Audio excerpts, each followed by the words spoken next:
Recording is on. Buenas noches a todos, chicos. ¿Cómo han estado? Bueno, en este momento continuamos con Acer Research y hoy nos encontramos básicamente en nuestro último día. Ya hemos visto todo este proceso de formación en investigación. Creo que entre todos hemos visto cómo hemos empezado desde la investigación y le estamos observando ya no solo como algo lejano que veremos en el posgrado o al finalizar nuestros estudios, sino más bien como una herramienta dentro de nuestra formación como estudiantes y que nosotros mismos podemos aplicar y investigar por nuestra cuenta y que sabemos que esto nos puede aportar bastante en un futuro. Entonces, para este momento tenemos la oportunidad de tener a una gran ponente en este caso. Para esta sesión tenemos el gusto de contar con la participación de la médico Wendy Cuji Galarza, quien es médico e investigadora con una destacada trayectoria. Ella es médico... Perdonen el sonido, chicos. No envíen reacciones. Bueno, vamos a ver un poquito más de los logros que ha conseguido ella.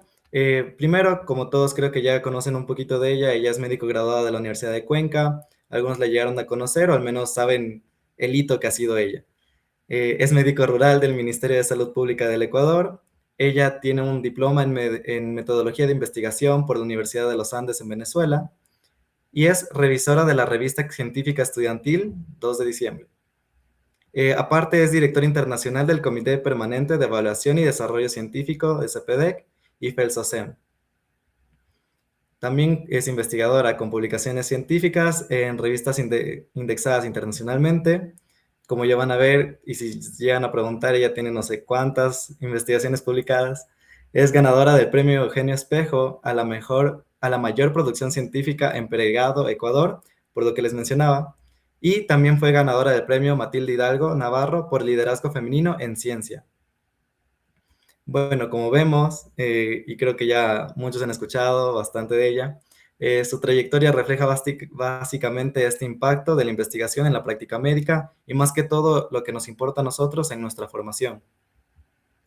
Y bueno, ya sin tanto alargarle y con tanta palabra, démosle la bienvenida y cedémosle la palabra a nuestra ponente Wendy Galarza. Muchas gracias. Gracias por la presentación. Buenas noches a todos, chicos y chicas. Me alegra mucho estar aquí dando esta pequeña conferencia para Sosemo Cuenca porque prácticamente es como donde nosotros hace años que la formamos, pues crecimos.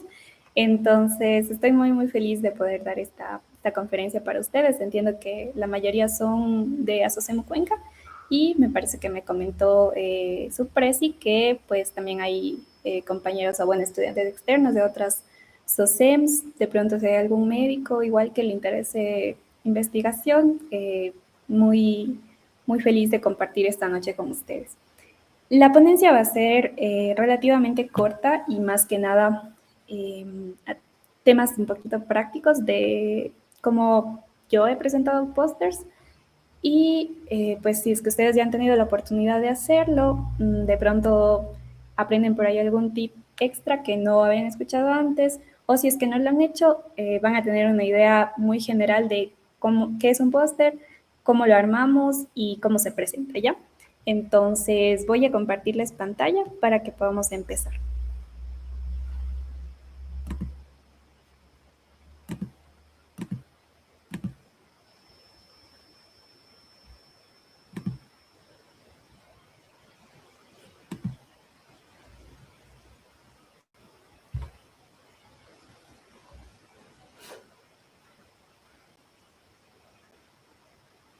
Ya. A ver, me parece que ahí está compartida. Sí, se está compartiendo. Ya, perfecto.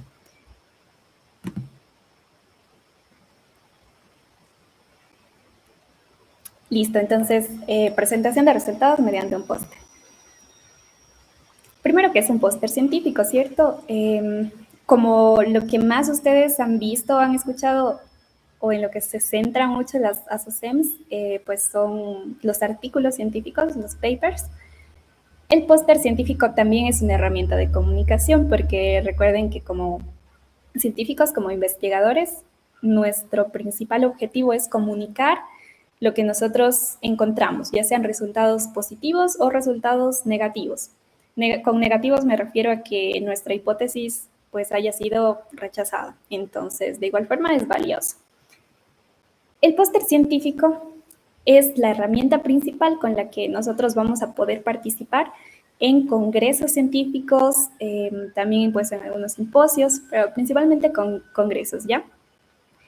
En los congresos científicos generalmente se presentan pósters y algunas veces también existe modalidad de presentación, es decir, como con diapositivas de sus trabajos científicos, ¿ya? Pero la que más van a encontrar son los pósters y las que se aceptan en mayor cantidad, porque, por ejemplo, si es que un congreso acepta presentaciones y pósters, las presentaciones van a ser un 20% y los pósters van a ser el 80%. Entonces, donde más tenemos chance de ingresar, pues es en los pósters. Entonces, esta herramienta de comunicación nos ayuda igual a llevar estos resultados de investigación a personas de otras universidades, de otras provincias, de otros países incluso. Entonces, es muy valiosa para generar tanto, bueno, el objetivo principal que es comunicar los resultados, como también para generar redes de apoyo y redes de trabajo con gente de otras escuelas. Esta herramienta tiene que ser sobre todo concisa, porque recordemos que tenemos un espacio limitado, tanto para las palabras que vayamos a colocar como para los gráficos o imágenes que seleccionemos. Entonces, esto nos exige que tengamos una capacidad de síntesis bastante adecuada para poder comunicar lo más importante y lo que es indispensable de nuestros resultados en el espacio que tenemos. Obviamente, en la parte de la presentación oral, cuando hacemos la presentación de nuestro póster, podremos complementar algunas ideas, acotar cosas que quizá pues no se pudo plasmar en el póster, pero hay que tener presente que esta exposición oral se hace generalmente, sobre todo al jurado, cuando pasan para la calificación y cuando tenemos los espacios de break, donde hacemos la presentación a la gente que se acerque. Pero va a haber momentos en el congreso en los que no vamos a estar junto al póster y puede venir alguna persona para leerlo, para revisar nuestros resultados, y el póster se tiene que poder entender por sí solo, sin necesidad de la exposición oral. Entonces, vamos a definir algo muy importante, que inicialmente es lo que todos nos vamos a preguntar: ¿cuál es la estructura de un póster? Y aquí realmente, o sea, la estructura puede ser variable, no tan variable, no excesivamente variable, pero sí puede ser variable dependiendo del tipo de investigación que estemos presentando y también dependiendo de las directrices del evento. Son como las dos principales características, los dos principales factores que van a definir las características de nuestro póster. Primero, el tipo de investigación, porque cuando nosotros vamos a presentar un artículo, los resultados de una investigación, no digamos artículo porque el póster lo podemos hacer o de un artículo que ya se publicó y lo queremos llevar a presentar en un congreso, o de un trabajo que ya realizamos y que aún no se ha publicado como artículo, pero igual ya lo tenemos elaborado. Entonces, si la investigación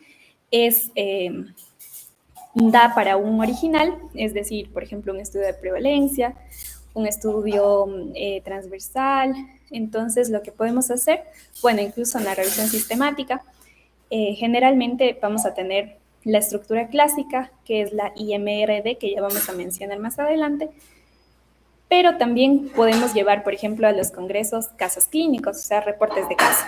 Entonces, aquí la estructura puede variar un poco porque obviamente las características del trabajo que estamos presentando cambian y las cosas relevantes van a ser diferentes. Y la otra son las directrices del evento. Esto es muy, muy importante tenerlo en cuenta porque de esto depende que nuestro trabajo nuestro póster sea aceptado o seleccionado para presentarse en el congreso, porque ellos siempre les van a dar número de palabras que debe llevar, que si debe estar en inglés y en español, que cuántas palabras tiene que tener el título.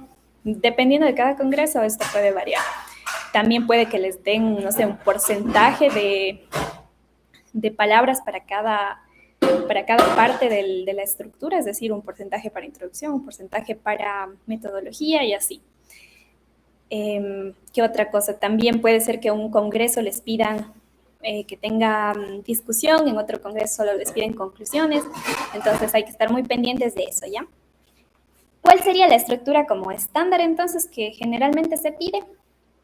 es esta. Primero, suelen pedir título, que obviamente va a ser el título de nuestro trabajo. Si es que ya lo publicamos como artículo, puede ser el mismo.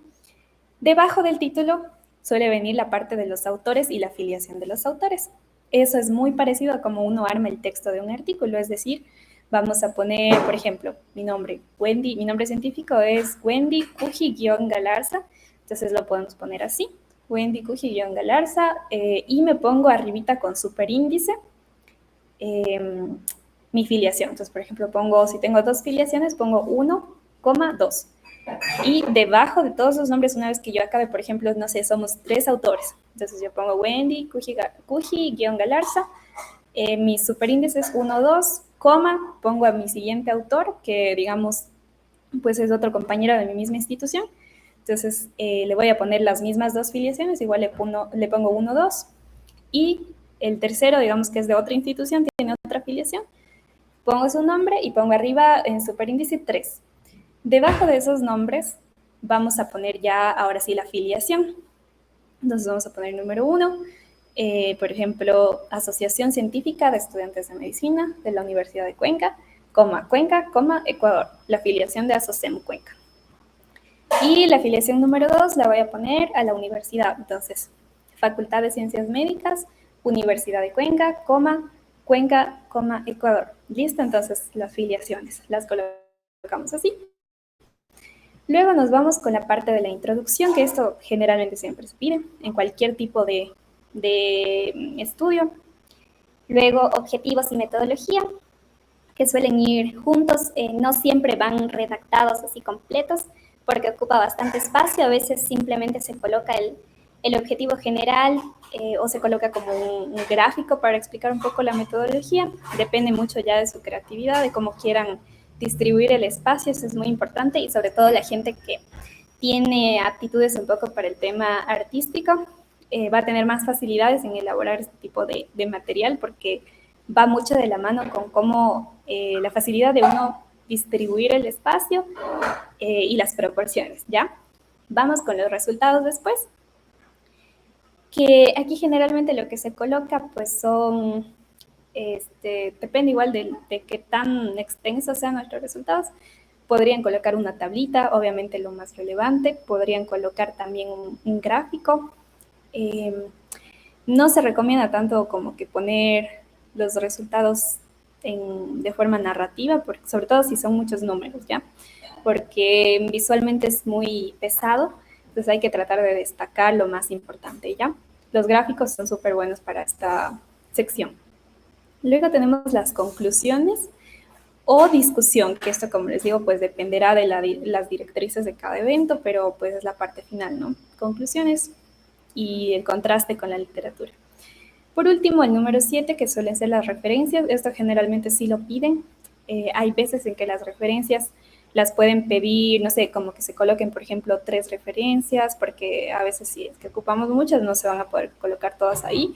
O directamente ahora hacen mucho el tema de colocar un QR con las referencias para poder revisarlas sin necesidad de ocupar excesivo espacio. Ya.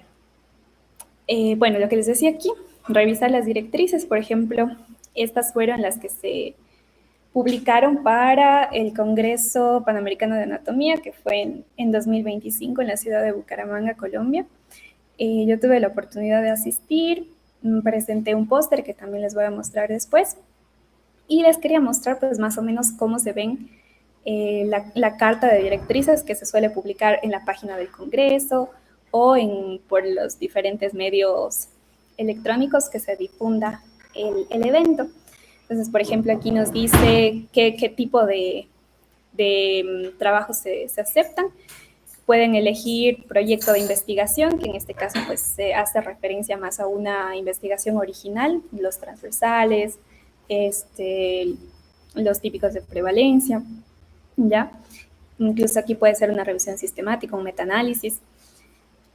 Caso clínico o propuesta artística. Bueno, en este caso incluyeron ellos, por ejemplo, propuesta artística porque era un congreso de morfología. Entonces, obviamente, aquí va mucho de la mano el tema de la anatomía, los gráficos, los dibujos artísticos, entonces incluyeron esta parte. Y a veces pueden encontrarse ustedes digamos, este tipo de secciones de concurso en los congresos que tal vez son un poquito diferentes, pero igual son una oportunidad para participar y justamente se explotan estas habilidades un poquito externas a la medicina, pero que igual son muy buenos complementos para cualquier profesional realmente. Y luego ya nos dan los lineamientos. Como ven, por ejemplo, aquí el número de palabras para todos los tipos fueron 300 palabras para proyecto, 300. Pero lo que sí cambia es la organización. Por ejemplo, aquí en el proyecto de investigación piden la estructura IMR-ID, que es introducción, métodos, resultados, discusión. En cambio, en el caso clínico, nos piden que la organización sea introducción, descripción del caso clínico, resultados y discusión. ¿Ya? Y bueno, para ambos nos dan 5 palabras claves, 5 referencias bibliográficas. Si ven, esto puede cambiar en otro, es decir, 3 referencias, todo. Hay que estar muy pendientes de eso. Nos dicen también que en normas Vancouver de referencias. Listo. Entonces vamos por acá con lo siguiente.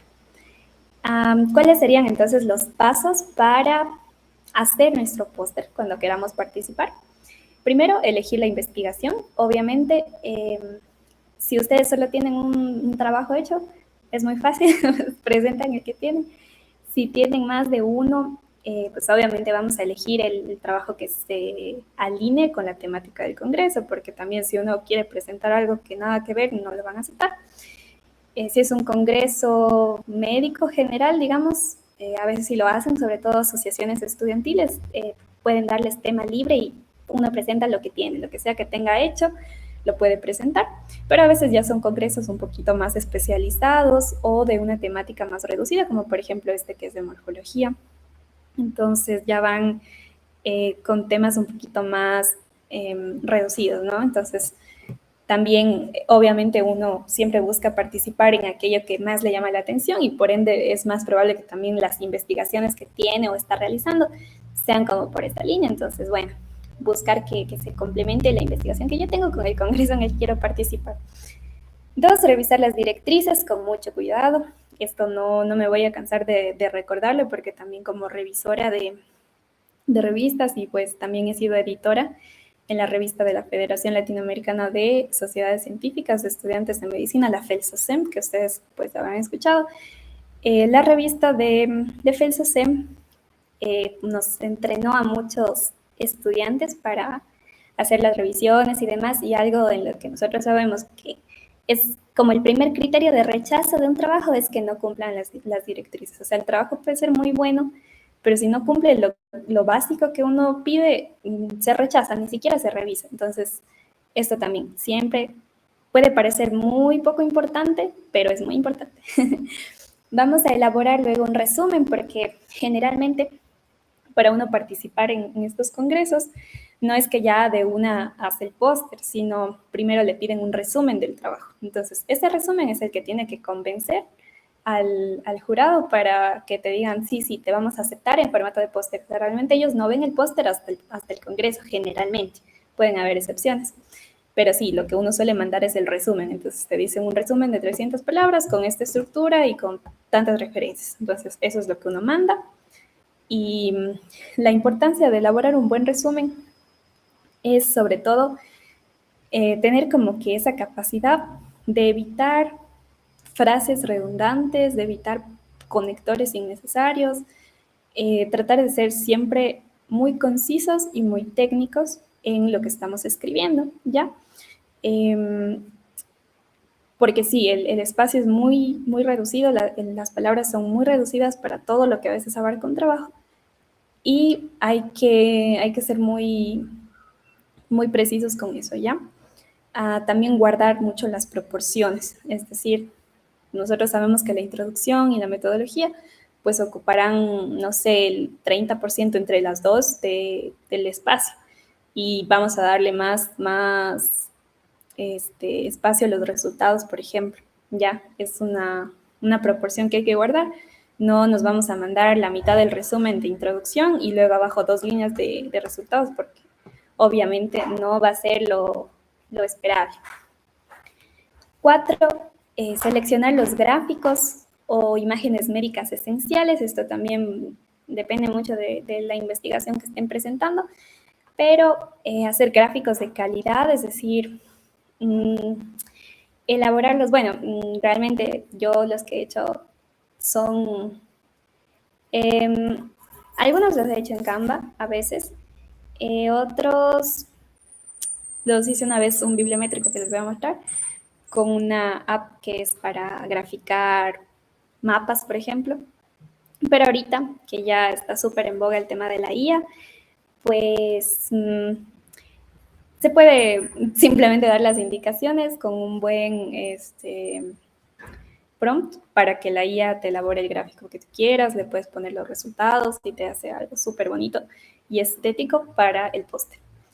Ya, entonces, eso es súper, súper buena herramienta, que es la parte que sería, ¿no?, elegir una herramienta de diseño para el póster, no solamente para los gráficos que van dentro del póster, sino para el póster en general, se puede hacer con IA.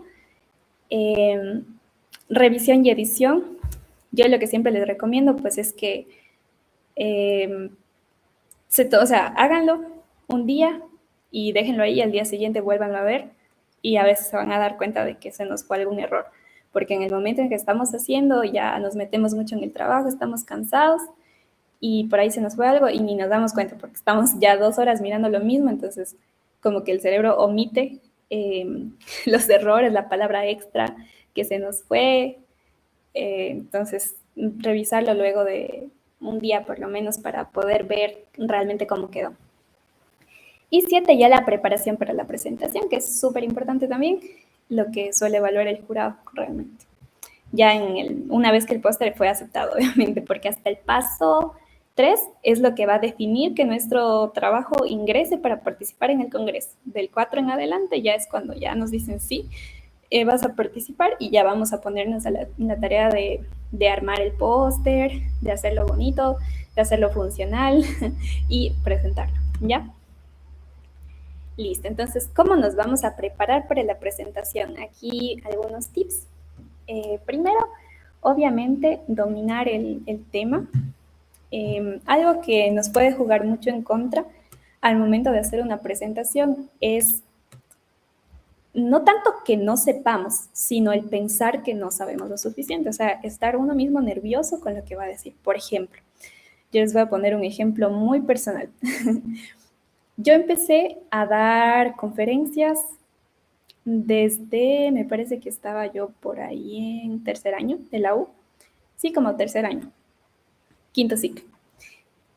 Y me acuerdo que mi primera exposición justamente fue para SOCEM también, en un evento que yo mismo organicé, porque claro, cuando uno recién empieza, nadie te invita, entonces yo organicé mi propio evento y me invité para presentar.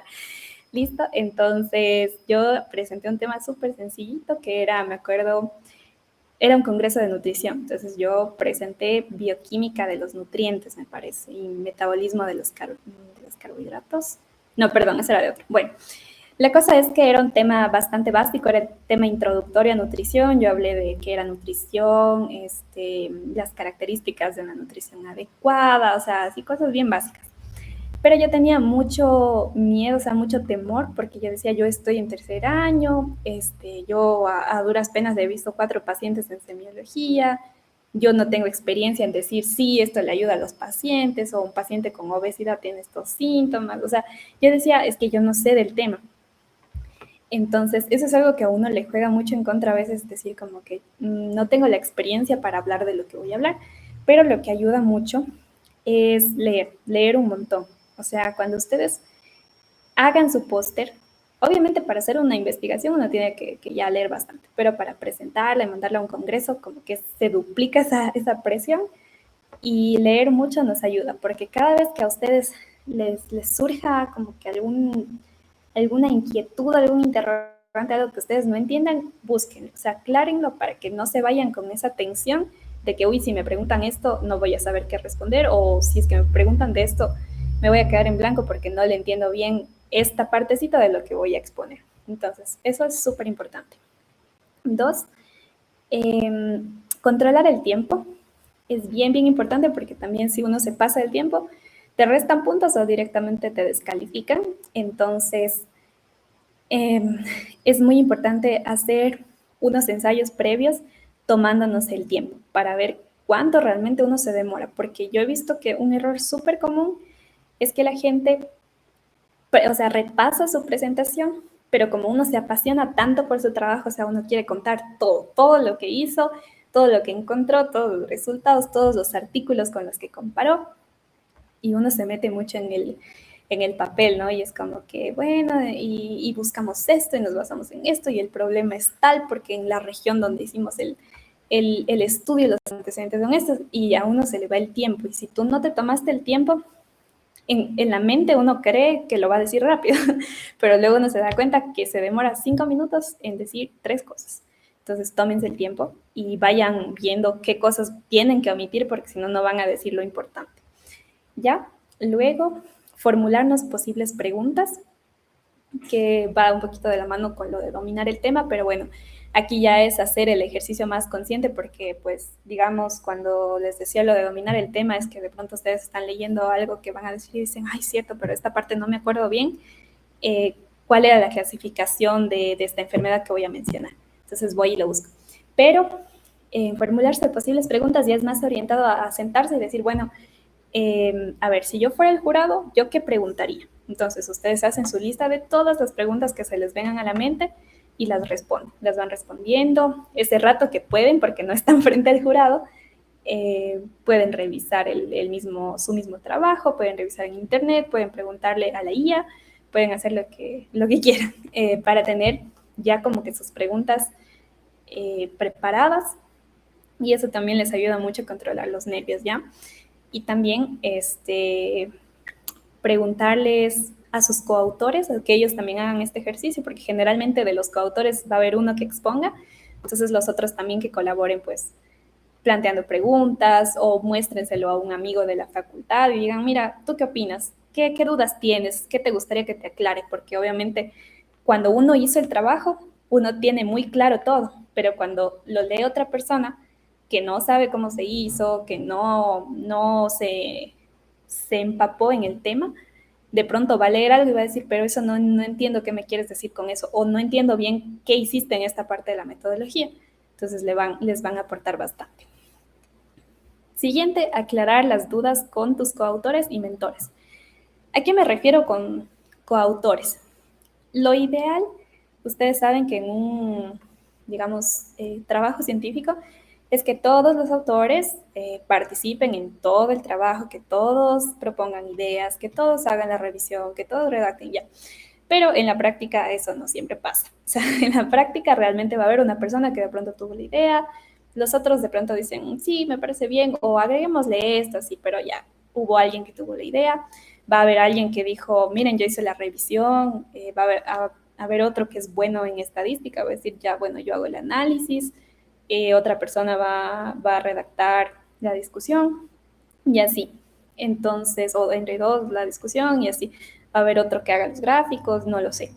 Entonces, siempre aclarar las dudas primeramente con tus coautores. Si tú no dominas del todo, por ejemplo, la parte estadística, la parte metodológica, y eres más como del tema, es decir, teórico, pues acláralo con tu coautor que sí hizo la parte estadística, dile, mira, explícame por qué ocupaste esta prueba, por qué le analizamos así, por qué el diseño elegimos, por qué elegimos este diseño, si uno no tiene claro, pregunten.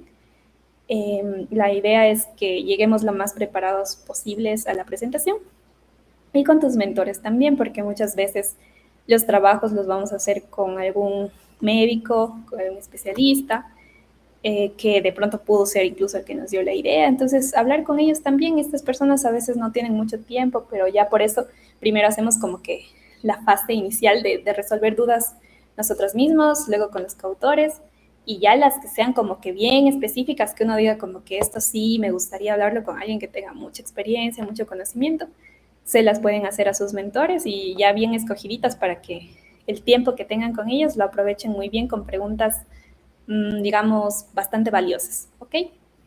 Luego vamos a practicar la exposición en voz alta.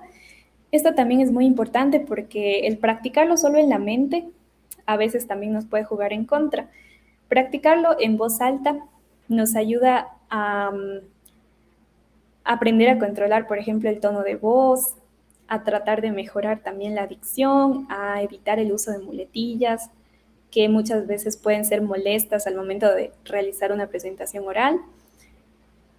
Todo esto es práctica, ¿no? Entonces, cada vez que uno exponga, la siguiente vez se le va a hacer mucho más sencillo, se le va a hacer más fácil encontrar las palabras, vamos a evitar quedarnos en blanco, vamos a evitar memorizarnos el contenido, sino realmente que fluyan las ideas de lo que queremos comunicar, obviamente teniendo una estructura en mente y teniendo los puntos clave en mente que no podemos omitir, porque hay cositas que, por ejemplo, si yo uso este conector o si yo uso este ejemplo, no importa si lo cambio, pero hay puntos muy importantes que yo no puedo omitir en mi presentación, que no se me pueden olvidar. Entonces, tenerlos en cuenta para el momento de practicar. Y por último, preparar el material con anticipación. ¿A qué me refiero con esto? Pues generalmente en los congresos nos piden llevar ya el póster, que puede ser en vinilo, puede ser en cartulina, depende del material que les digan. A veces no les dicen el material, cada quien lleva el material que puede conseguir, que gusta. ¿Por qué les digo que con anticipación? Porque este puede ser un contratiempo muy importante. O sea, hay gente que a veces, sobre todo cuando el congreso es en otra ciudad, viaja y el momento del día de la presentación están en la mañana buscando dónde imprimir el póster, cómo colgarlo. Entonces, todo eso, aunque no tiene mucho que ver con el contenido y con la parte científica, sí nos va a restar puntos porque vamos a estar con la mente un poco distraída en otros pendientes que no son la parte central. Entonces, tener ya todo listo antes ni siquiera de ir al congreso, tener un respaldo siempre en una memory, en el correo, en algún lado, por si se nos llega a perder el material físico, para poderlo volver a imprimir, ver que tenga de dónde colgarlo. A mí me pasó en este congreso que les digo de Bucaramanga, que yo fui con mi novio, que también es médico, es investigador. Él llevó como 4 trabajos, yo llevé uno, y imprimimos en unos vinilos, así todo bien. Supuestamente íbamos a colgarlos con como con un cordel, digamos, pasándolo por unos huequitos que se hacían en la parte superior. Resulta que cuando llegamos, primero no habían como que clavitos para poder colgarlos así como nosotros habíamos pensado, y el póster aparte como que se enrollaba, o sea, no quedaba liso porque no tenía el soporte como de maderita que le suelen poner en los bordes. Ya, 1. Y 2, yo saco mi póster y resulta que todos los pósters tenían estos hoyitos hechos en las 4 esquinas. Y el mío, en una esquina no le habían hecho el huequito. O sea, y ya dije como que, bueno, ¿qué es esto? Pero sí, o sea, son cosas que pasan, hay que tratar de minimizar lo más posible estos contratiempos y tratar de que todo esté en control para ese día estar tranquilos, sin estrés adicional y solamente centrarnos en nuestra presentación y disfrutar el congreso, ¿ok? Listo. Bueno, vamos a ver entonces algunos ejemplos de pósters, que fue lo que les comenté. Y bueno, a ver, vamos a... ¿Cómo le dejo de presentar? Ya. Por ejemplo, miren este póster. Este creo que fue el primer póster que yo hice con un amiguito que es el doctor Yamil Cedillo. No sé si alguien es de Loja, por ahí de pronto lo conoce. Muy bueno también el doc en la parte de investigación. Participamos en varios proyectos de CPDEC en nuestro tiempo de estudiantes. Bueno, nosotros quisimos participar en un concurso de pósters científicos. Le habíamos hecho en modalidad de revisión porque no teníamos un trabajo original hecho. Entonces, ¿qué hicimos? Participamos como con una revisión. Aquí están nuestras bibliografías principales. Le colocamos los conceptos de, lo que queríamos hacer, que era detección y manejo de la enfermedad arterial-oclusiva crónica en extremidades inferiores. tratamos de hacer nuestro mejor diseño en Canva. Bueno, realmente lo hice yo porque a mí me gustaba más la parte artística, me gusta más la parte artística. Le vi los colores. Algo que a mí me gusta mucho es hacer siempre los pósters en los colores del evento. Entonces, por ejemplo, como tenía unos colores entre azulitos y celestes, lo hice así. Siempre hago eso. Es como una costumbre, ¿ya? Pero bueno, hay eventos que ya directamente les van a dar la plantilla con los colores y todo. Algunos no, me gusta hacerlo así. Pero algo que ustedes van a notar de entrada es que este póster tiene demasiado texto. O sea, tiene una barbaridad de texto. Obviamente, como les digo, es la primera vez que nosotros lo hacíamos, y uno va aprendiendo como que de los errores, ¿no? Pero miren, o sea, la estructura, básicamente esto: conceptos, justificación, objetivo, metodología, y vamos luego con el desarrollo, incluimos algunos gráficos. En general, o sea, la idea la tiene, pero siempre se va mejorando con el tiempo, ¿ya? Listo, vamos a ver este otro, que bueno, ya lo van a ver que está un poco mejor. Este fue para una presentación de un congreso de la Universidad de Cuenca, que lo hicimos con uno de nuestros docentes, el doctor Juan Pablo Yaguari, que es docente de neumología en medicina interna, ¿ya? Entonces él nos contactó, me parece que fue de parte de ASOCEM también, porque aquí participó nuestro compañero Joe Sánchez. También lo conocerán si son de ASOCEM Cuenca o de ASOCEM Ucacue. Un crack. Listo, entonces, como les decía, aquí va título. En este caso también le incluimos un subtítulo, los nombres de los autores. En este caso, por ejemplo, no nos pedían la afiliación con el numerito, sino nos pedían el correo. Eso ya siempre cambia de un congreso a otro. Nos pedían los correos institucionales. Y lo que hicimos fue presentación, en este caso, de un caso clínico, que era tuberculosis endobronquial. Genial, como pueden ver aquí las imágenes de la broncoscopía, o sea, excelente. La tomografía del paciente. Entonces, si ven, son cosas que de aquí, por ejemplo, que poníamos gráficos muy genéricos, o sea, cada uno se da cuenta que lo que tiene que poner aquí son cosas relevantes. O sea, por ejemplo, aquí ver la imagen tomográfica de esta neumonía, de cómo se presentó. Perdón, de este caso de tuberculosis, que inicialmente pues se pensó que era una neumonía adquirida en la comunidad porque tenía algunos patrones similares. Luego, qué pruebas de laboratorio se le hicieron. Describimos aquí lo relevante: los glóbulos blancos, los linfocitos, los eosinófilos, la sospecha diagnóstica, cuáles fueron los principales diagnósticos diferenciales. Luego ya la parte de las imágenes, cómo se llegó a diagnosticar por broncoscopía. Y la citología de la muestra que se tomó. Aquí se puede ver los bacilos ácido alcohol resistentes, y también se le hizo biopsia. Entonces, genial. O sea, yo sí me emociono porque a mí me encanta todo el tema de las biopsias, de la anatomía patológica. Entonces, me gustó mucho. Y como pueden ver aquí, incluimos un listado de abreviaturas para poder, porque esto es algo muy importante. Siempre ustedes saben que en los artículos lo que hacemos es escribir siempre la primera vez completo y luego ya las abreviaturas. Entonces, aquí le incluimos esto para que no haya ambigüedad. Y también se colocó, en este caso, el enlace al texto completo del reporte de caso y las referencias aquí. A ver, ahora les voy a mostrar ya Este fue un póster que se presentó, me parece que fue en el año 2023, en el Congreso Nacional e Internacional de Nutrición Clínica, Metabolismo y Nutrición Pediátrica, que lo organizó la SEMPE, la Sociedad Ecuatoriana de Nutrición Parenteral y Enteral, y Metabolismo. Este póster fue el ganador del primer lugar. Realmente lo hicimos, era una iniciativa de ASOCEM Cuenca. Lo hicimos con la doctora Gabriela Machado, y con Johnny, que también fue nuestro asesor en ASOCEM Cuenca. María Alejandra Valle, ella también es médico rural ahorita, en ese entonces era estudiante igual de la UCuenca. Y Rafaela Torres, que me parece que está en el internado ya.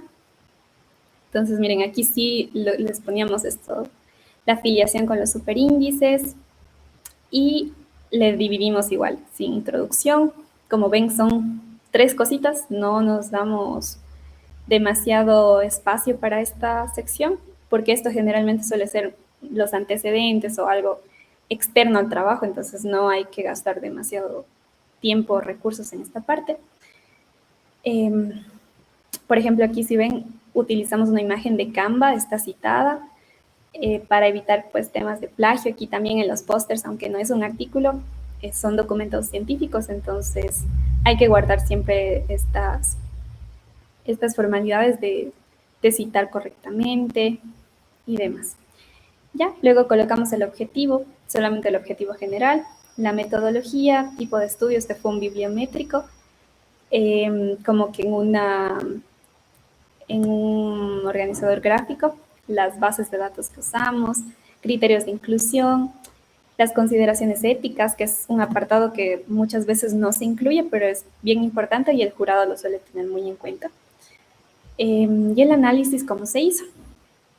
Si ven aquí, por ejemplo, el análisis, nosotros no le metimos tanto espacio porque como era un descriptivo, o sea, no había por qué profundizar tanto en esto y más bien le dimos más espacio a los criterios de inclusión porque es un bibliométrico, es decir, analizamos artículos ya existentes.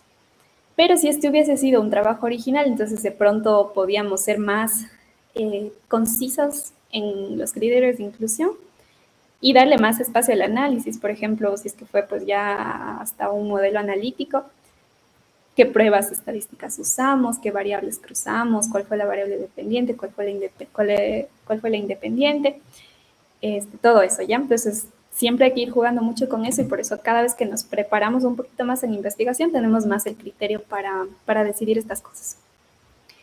Los resultados, hay una parte que se redacta, pero lo que ya son puramente números, si ven, pues van en un gráfico, en este caso fue de un Excel, muy sencillo, pero lo que necesitamos comunicar. Y este es de la app que les había mencionado, se llama OpenStreetMap, que les grafica, o sea, por ejemplo, ustedes ingresan ahí, lo que está representado en el mapa son los artículos publicados en Scopus del tema que investigamos por cada país. Entonces se les va tiñendo, digamos, de más naranjita a medida que más concentración de artículos hay por país. Entonces, obviamente, Brasil está súper naranja porque es el que siempre más publica. Y, por ejemplo, Ecuador está en un naranjita intermedio, los otros no registraron y se ven incluso con numeritos. Entonces, le arma bonito un mapa para los bibliométricos, está chévere. Ya. Conclusiones y la bibliografía con QR.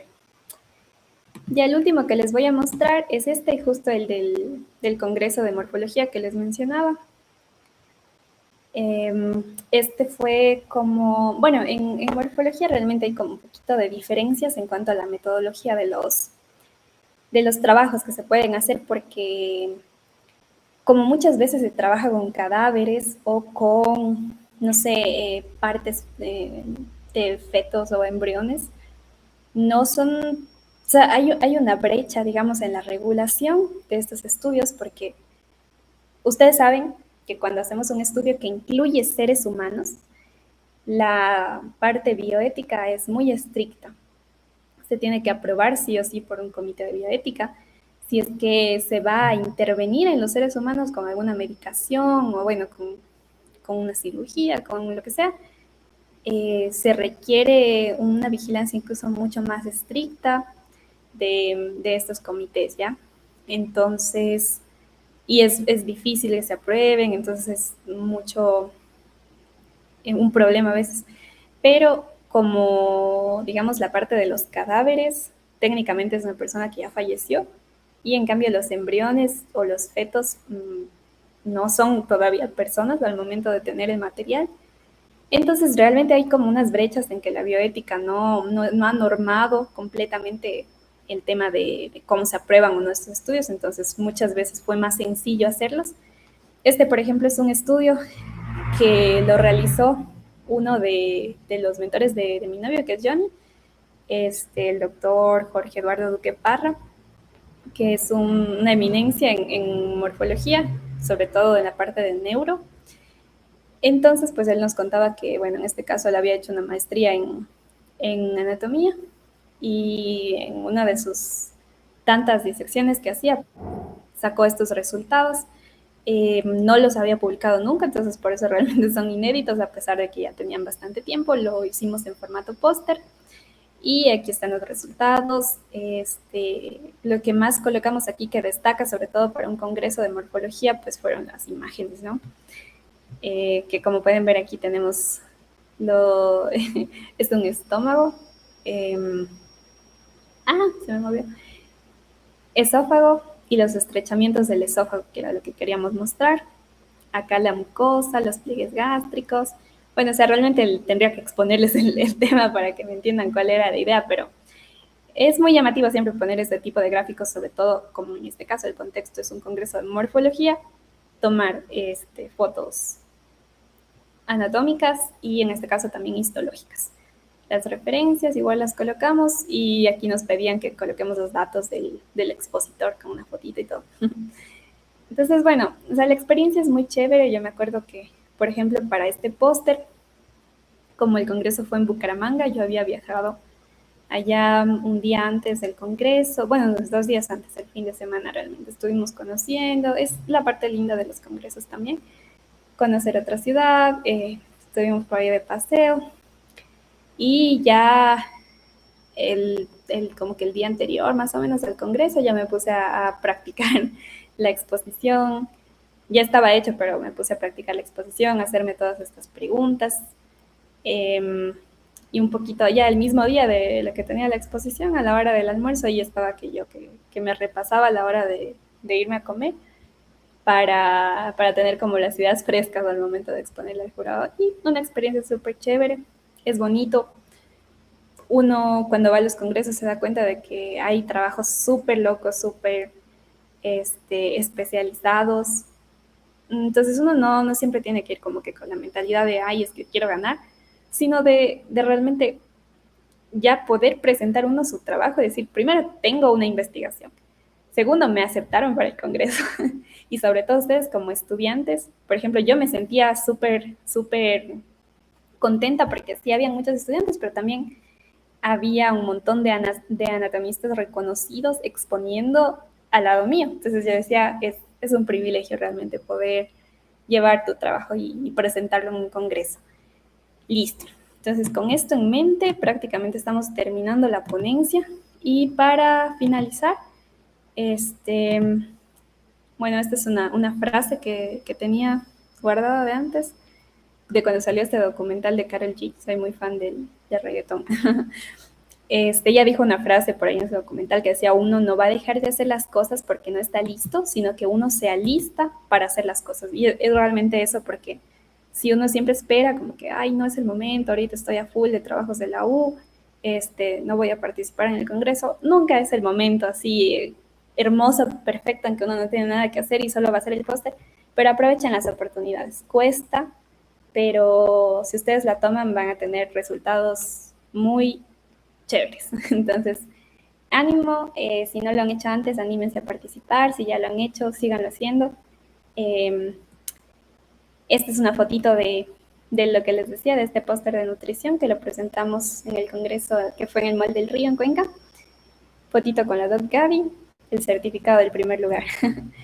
Eso, chicos, muchas gracias por su atención, gracias por la invitación a los organizadores, miembros de Asocem Cuenca. Y pues les dejo mis redes de Instagram, por si me quieren seguir allá. Comparto cositas de mi experiencia, pues ahorita de la rural, de general investigación.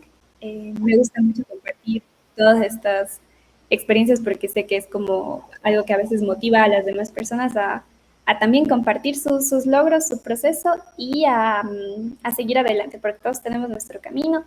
No hay que compararnos nunca con otras personas porque cada quien va a su ritmo y cada quien va a lograr lo que le interesa. O sea, cada uno tiene sus metas. Entonces, eso, chicos. Un gusto, un abrazo y bueno, me despido. Antes de todo, muchas gracias, Wendy, por tu tiempo, más que todo, por el conocimiento que nos brindas. Y quisiera aprovechar este tiempo para que los chicos puedan tener un momento en donde realizar preguntas. para ver si nos podrías ayudar respondiéndolas, por favor. Sí, claro que sí. Y bueno, antes de responder las preguntas, me habían comentado que ustedes tienen una palabrita clave para poder llenar su asistencia, me imagino. Entonces, la palabra clave que les voy a dar en este caso es Bucaramanga, por el congreso que les comenté de morfología, ¿ya? Entonces, la palabra clave, Bucaramanga, ¿ya? Para que lo coloquen en su asistencia. Si tienen alguna pregunta, con gusto. Listo, chicos, vayan dejando en el chat si tienen alguna duda. Creo que vi una pregunta que mencionaban hace rato, que es las bibliografías en donde se suben para luego hacerlas en formato QR. Ah, ya, listo. Bueno, o sea, por ejemplo, lo que tú puedes hacer es colocar la bibliografía en un documento de texto, en un procesador de texto del Google Drive, o sea, como decir el Word del Drive. Entonces, tú pones ahí tu bibliografía con formato Vancouver, 1, 2, 3, todo así el texto. Y lo que haces es que hay unas páginas que te generan automáticamente el QR. Entonces, tú pones, por ejemplo, en Google, generar código QR.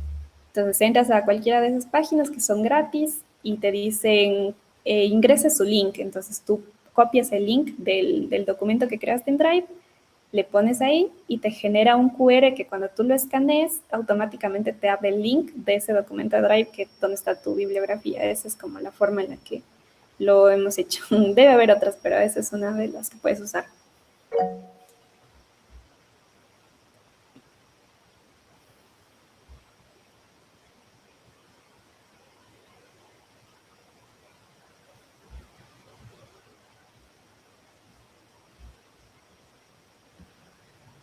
Bueno, chicos, vayan dejando por el chat. Si no hay ninguna pregunta en un minuto, pues asumiremos que no hay dudas. La pregunta Creo eh, que alguien es más respecto a, por ejemplo, el formato del póster. Si en el caso yo estoy como que participando en un póster y me piden conclusión y discusión, o sea, muy separadas. ya. ¿Cómo podría hacer yo en este caso? Ya, sí. Normalmente en un artículo, verás, lo que pasa es que hay, dependiendo de los formatos, ¿no? Hay revistas, hablando por los artículos, que te piden discusión y se sobreentiende que dentro de la discusión el último párrafo es la conclusión o las conclusiones, que suele ser 1 a 3 máximo, así porque ya es como literal la respuesta a tus objetivos de investigación, la conclusión. Pero no siempre es así porque va a haber revistas que sí te diferencian discusión y conclusiones. Entonces, si el póster te pide lo mismo que diferencias entre discusión y conclusiones, la diferencia es básicamente la siguiente. La discusión es como tú comparas tus resultados con otros resultados de estudios parecidos. Entonces, en la discusión lo que tú vas a incluir es, por ejemplo, te pongo el ejemplo de mi tesis. Yo hice mi tesis sobre la presencia de una mutación, que es la mutación KRAS, en los pacientes con cáncer colorectal. Entonces nosotros, por ejemplo, encontramos que esta mutación era más frecuente en mujeres, con una tendencia a ser significativa la diferencia, y que también era más frecuente la mutación KRAS en cánceres de colon descendente. Entonces, lo que nosotros poníamos en la discusión es, bueno, en nuestro estudio encontramos esto, lo cual coincide con el estudio que se realizó en Europa, en tal país, con la participación de 30 hospitales, que encontraron un porcentaje similar en mujeres, por ejemplo, y pones el porcentaje. Mientras que la localización en colon descendente es una localización pocas veces reportada en la literatura previamente, ya que la mayoría de estudios indican una mayor frecuencia en colon transverso, por ejemplo. Entonces, tú ahí vas poniendo qué coincide y qué no coincide con tus resultados. Y la conclusión es la respuesta a tus objetivos. Entonces, por ejemplo, si tu objetivo 1 era determinar la prevalencia de la mutación del gen KRAS en los pacientes atendidos en Solca Cuenca, entonces tu primera conclusión va a decir, los pacientes con cáncer colorectal en Solca Cuenca presentaron una prevalencia del 42% de mutación KRAS. Luego vas a tus objetivos específicos. Tu primer objetivo específico era relacionar la presencia de la mutación KRAS con factores sociodemográficos y clínicos. Entonces, en los sociodemográficos va a estar sexo, va a estar edad, perdón, solo sociodemográficos. Va a estar sexo, va a estar edad, entonces tú luego vas a poner la siguiente conclusión. La presencia de la mutación Carras se asoció con sexo femenino, mientras que las otras características sociodemográficas no presentaron asociación estadísticamente significativa. Y con eso tú resumes prácticamente todos tus resultados si te das cuenta. Luego vas al siguiente objetivo específico, que digamos fue relacionar esta mutación Carras con las características clínicas. Entonces aquí hablamos de estadio, del tumor, de localización. Ya, entonces ahí tú vas a poner lo que te acabo de decir antes. La mutación de gen Carras se asoció con la característica clínica de un tumor en estadio 4 y localización en colon descendente, ¿ya? Y por último, si pones un tercer objetivo específico, que en nuestro caso, no me acuerdo si es que lo tenía o no, ya se me fue, pero bueno, la idea es esa, ¿no? O sea, tú vas respondiendo en la conclusión, ya no comparas, solamente respondes a tus objetivos. Esa es la idea de la conclusión y así lo diferenciarías en tu póster. Muchas gracias. Listo, con gusto.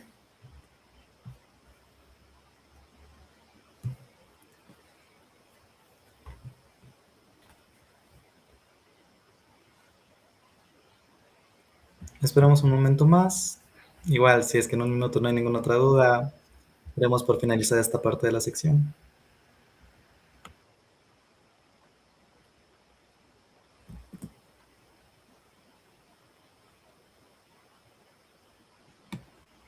Escriban, chicos, escriban.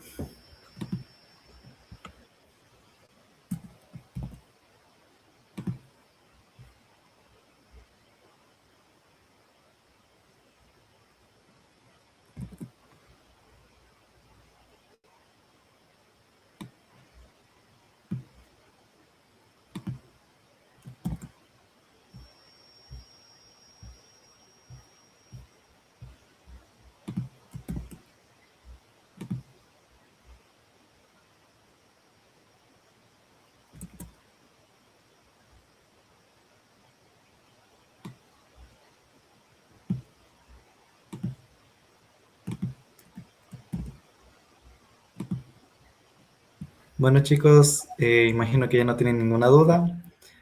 Bueno, primero, igual, repetir lo inicial, agradecer bastante la participación más que todo, que nos está ayudando con su conocimiento, con su tiempo, que es bastante valioso de apreciar.